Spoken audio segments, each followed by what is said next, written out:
할렐루야! 우리 만왕의 왕 되신 하나님께서 우리를 선하게 인도하십니다. 그 보혈 안에 거할 때, 성령과 동행할 때, 말씀의 순종함으로 하나님 나라를 증거할 때 하나님의 풍성함이 우리 삶을 이끌어갈 것입니다. 오늘도 주의 보호하심과 주의 선하심이 모든 할렐루야 공동체와 함께 말씀을 나누는 모든 지체 가운데 충만하게 이것을 예수 그리스도 이름으로 축원드립니다. 11월 23일 화요일 아침 예배 성삼위 하나님께 올려드립니다. 우리 다 함께 사도신경으로 신앙을 고백하며 이 아침을 시작하기 원합니다.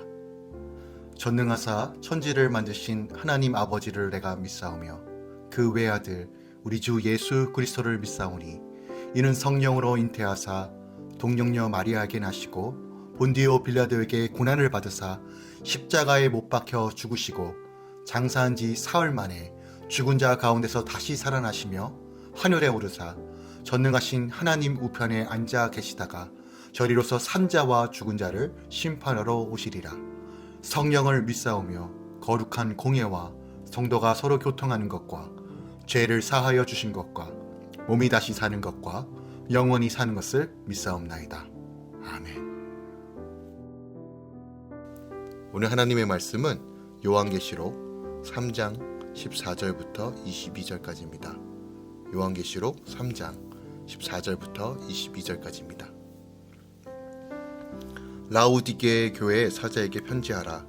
아멘이시여 충성되고 참된 증인이시여 하나님의 창조의 근본이신 이가 이르시되 내가 내 행위를 아노니 내가 차지도 아니하고 뜨겁지도 아니하도다. 내가 차든지 뜨겁든지 하기를 원하노라. 내가 이같이 미증은하여 뜨겁지도 아니하고 차지도 아니하니 내 입에서 너를 토하여 버리리라. 내가 말하기를 나는 부자라 부유하여 부족한 것이 없다 하나 내 공고한 것과 가련한 것과 가난한 것과 내 눈먼 것과 벌거벗은 것을 알지 못하는도다. 내가 너를 권하노니 내게서 불로 연단한 금을 사서 부유하게 하고 흰 옷을 사서 입어 벌거벗은 수치를 보이지 않게 하고 안약을 사서 눈에 발라 보게 하라. 무릇 내가 사랑하는 자를 책망하여 징계하노니 그러므로 내가 열심을 내라 회개하라. 볼지어다 내가 문 밖에 서서 두드리노니 누구든지 내 음성을 듣고 문을 열면 내가 그에게로 들어가 그와 더불어 먹고 그는 나와 더불어 먹으리라. 이기는 그에게는 내가 내 보좌에 함께 앉게 하여 주기를 내가 이기고 아버지 보좌에 함께 앉는 것과 같이 하리라. 귀 있는 자는 성령이 교회들에게 하시는 말씀을 들을지어다. 아멘. 하나님의 말씀입니다. 오늘 말씀은 바로 소아시아 교회 7번째 교회 라우디아 교회 사자에게 보내는 내용이 담겨져 있습니다. 오늘 본문 말씀을 조금 더 절별로 상세히 나누기 원합니다. 먼저 14절부터 16절까지 예수님께서 라우디아 교회를 향하여 지적하십니다. 라우디아 교회 지역 인근에는 뜨거운 온천수와 깊은 우물에서 나오는 차가운 물이 있었는데 이 두 물줄기가 라우디게로 흘러내려오면서 미지근하게 되었습니다. 그런데 주님은 이런 현상이 바로 라우디게 교회의 영적 상태라며 책망하십니다. 라우디게 교회가 도덕적으로 타락하거나 이단에 빠진 것은 아니지만 부유하여 부족한 것이 없는 라우디게의 교회 성도들은 주님을 간절히 찾으며 은혜를 구하는 일에 관심이 없었습니다. 그래서 주님이 토하여 버리겠다라고 경고하시는 것입니다. 신앙에는 중간은 없습니다. 차든지 뜨겁든지 둘 중 하나만 있을 뿐입니다. 분주함과 풍요로움에 젖어 주님을 찾지 않고 영혼 구원에 관심이 없다면 나의 신앙 상태를 돌아보고 회개해야 한다는 것이죠. 17절부터 19절까지는 라우디아 교회가 스스로 아무것도 알지 못하고 있는 상태라고 지적하십니다. 라우디아 교회는 무역로의 중심에 있기에 매우 부유했습니다. 그래서 이곳 교회는 세상 풍요에 만족하며 나는 부족한 것이 없다라고 말하는 어리석은 부자와 같았습니다. 그런 라우디아계 교회의 주님은 내가 가난하고 눈멀고 벌거벗은 것을 알지 못한다라고 지적하십니다. 또한 영적 맹인과 같이 자신의 실상을 알지 못하는 교회를 향해 열심을 내고 회개하라라고 말씀하십니다. 나의 영적 상태를 깨닫고 사랑으로 책망해 주시는 주님은 우리가 세상 부요가 아닌 그분의 사랑으로 충만해지길 원하십니다. 주의 사랑으로 충만할 때 가난한 자 같으나 많은 사람을 부유하게 하고 아무것도 없는 자 같으나 모든 것을 가진 자로 참된 부유함을 경험하게 된다는 것이죠. 20절부터 22절까지는 그들의 마음의 문을 열라라고 말씀하십니다. 4대 교회처럼 라우디아 교회는 주께 책망만 들었습니다. 그러나 주님이 책망하시는 것은 사랑하기 때문입니다. 주님은 영적으로 눈멀고 벌거벗은 라우디게의 교회를 찾아와 마음 문을 두드리십니다. 이처럼 주님은 우리의 굳게 닫힌 심령에도 찾아오십니다. 사랑의 음성으로 우리 각자의 이름을 부르시며 문을 열라고 말씀하십니다. 이에 순종하여 마음을 열면 주님은 우리에게 들어와 영적인 기쁨을 회복시켜 주십니다. 세상에서 이기고 높아지려 한 우리를 하나님의 나라에 이긴 자와 높은 보좌에 앉은 자로 세워주신다는 것이죠. 그러므로 성도는 오늘도 말씀으로 내게 찾아오시는 주님께 마음을 활짝 열고 세상의 소리가 아닌 주님의 음성에 귀 기울여야 한다는 것이죠. 오늘 본문 말씀을 통해서 우리가 조금 더 주목해 볼 것이 무엇이 있을까요? 당시 라우디아 교회는 굉장한 부자 도시였습니다. 즉 부와 건강에 거짓된 형통 복음, 이 물질 만능주의 복음에 물든 교회였다는 것이죠. 반짝이는 보석을 대량 생산할 수 있는 곳이었고 또한 의류 사업이 발달하였으며 의과대학이 있을 정도로 굉장히 과학과 학문과 풍요가 공존했던 곳입니다. 그런데 이 라우디아 교회에 치명적인 약점이 있었는데 바로 물 공급이 없었다는 것이에요. 앞서 언급한 것처럼 인근에는 온천수와 또한 차가운 물이 흐르는 곳이 있습니다. 하지만 이것이 온전하게 오기까지는 대략 10km 정도의 거리가 있기 때문에 오다가 그 뜨거운 물과 차가운 물의 기능을 상실하는 거예요. 이것을 빗대어서 지금 라우디아 교회의 영적 상태를 지적하십니다. 오늘 주님께서 뭐라고 말씀하시냐면 15절에 보니까 내가 내 행위를 아노라. 내가 차지도 아니하고 뜨겁지도 아니하노도다. 내가 차든지 뜨겁든지 하기를 원한다 라고 말합니다. 이 말은 이들이 영적 분별력을 상실했다는 것을 알 수 있어요. 분별력을 상실하니까 무엇이 찬지 무엇이 뜨거운지를 분별하지 못하는 것입니다. 그들이 영적 분별력을 상실한 주된 이유는 자기만족, 자기중심적 신앙이라는 올바르지 못한 자기인식에 뿌리를 두기 때문입니다. 외적인 어떤 근심만 핍박이 없는 평온한 교회였기에 막대한 부를 누리고 경제적인 윤택을 누린 나머지 자기네들은 나는 부자라, 부요할 것이 부족할 것이 없다라고 할 정도로 영적인 눈이 무디어서 분별하지 못하는 것입니다. 하지만 그들의 실상은 부유한 것 같지만 가장 가난한 영적인 상태였다는 것이죠. 즉 그들은 프로퍼티 가스펠, 즉 기복 신앙에 물들어 번영 신앙에 물들어 온전하게 분별하지 못한 상태였다는 것이죠. 우리 신앙에서 차든지 뜨겁지 않은 것이 매우 중요합니다. 우리가 신앙에서 너무 뜨거운 것만 추구해도 안 되고 너무 차가운 것만 추구해도 안 됩니다. 하지만 가장 문제는 미지근한 겁니다. 이것도 저것도 아닌 상태.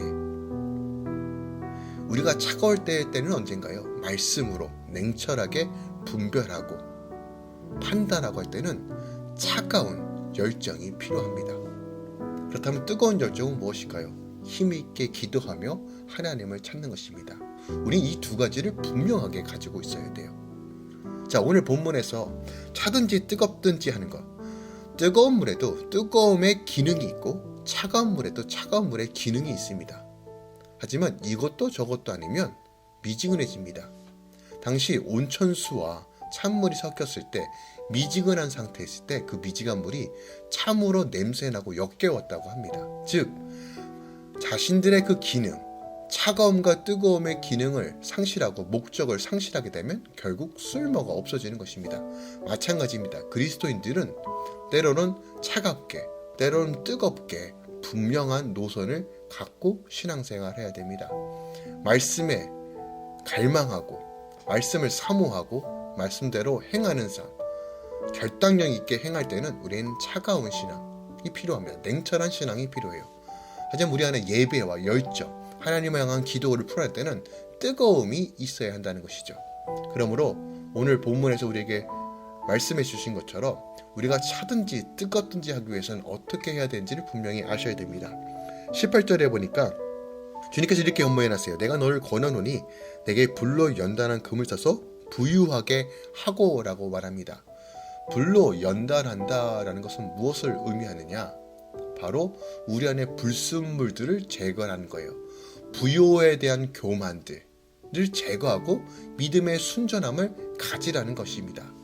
자, 여기서 말하는 금은 바로 예수 그리스도를 상징합니다. 즉 예수 그리스도의 보혈로 나를 날마다 정결하게 하고 겸손히 주님께로 나아가라는 거예요. 온전한 회개만이 예수께로부터 금을 살 수 있다는 거예요. 금은 정결을 의미합니다. 예수 그리스도의 정결을 의로움을 의미하는데 바로 이 회개를 통해서 다시 한번 주님의 의로움을 취하라는 거예요. 또한 흰옷을 사라라고 말합니다. 벌거벗은 수치를 보이지 않도록 하기 위함인데 계시록에서 말하는 흰 옷은 정체성을 말합니다. 즉 예수 그리스도의 제자된 삶, 교회의 삶의 정체성이 무엇인지 알고 회복하라는 것이죠. 또한 안약을 사서 눈에 발라보게 하라고 말합니다. 즉 영적 분별력을 가지고 다시 보라는 것이에요. 예수 그리스도의 보혈로 내 교만과 고집과 내 경험과 내 능력과 내 부요를 씻어버리고 회개하고 주님께 눈을 고정하라. 이것이 안약을 발라 눈에 바르라는 것입니다. 다시 한번 문 밖에서 두르시는 예수님의 음성을 듣고 반응하기 원합니다. 내 안에 아니란 마음이 있습니까? 이도 저도 아닌 신앙생활을 하고 계십니까? 다시 한번 결단하기 원합니다. 마지막 때 교회는 성령의 음성을 들어야 됩니다. 차든지 뜨겁든지 우리가 이 신앙을 온전히 회복해야 되고 또한 이 온전히 회복하기 위해 온전한 회개를 통해서 우리가 주님만 바라보며 나아가는 이 아침 되기 원합니다. 기도하겠습니다. 사랑하는 주님, 라우디아 교회에게 말씀하셨던 이 지적들을 우리가 봅니다. 우리가 어리석었고 우리가 교만했습니다. 하나님의 말씀에 순종하고 눈을 씻어 눈약을 바르며 금과 같은 예수 그리스도 안에서 온전히 회개와 교회의 정체성과 성대 정체성을 따라 살길 소망합니다. 우리에게 지혜를 더하여 주시고 날마다 회개할 수 있는 은혜를 더하여 주시옵소서. 삶 가운데 작은 것 하나 감사할 수 있도록 인도해 주시고 하나님 나라를 풀어갈 수 있는 은혜를 더하여 주시옵소서. 이제는 우리 주 예수 그리스도의 은혜와 우리 하나님 아버지의 놀라우신 사랑과 성령님의 내교통 충만 역사하심이 오늘도 주님 바라보며 믿음으로 걸어가며 회개하며 주님께 고정하며 날마다 주님의 이름을 부르짖으며 믿음으로 걸어가는 모든 주의 자녀들의 삶 가운데 이제부터 영원까지 함께 있을지어다. 아멘.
주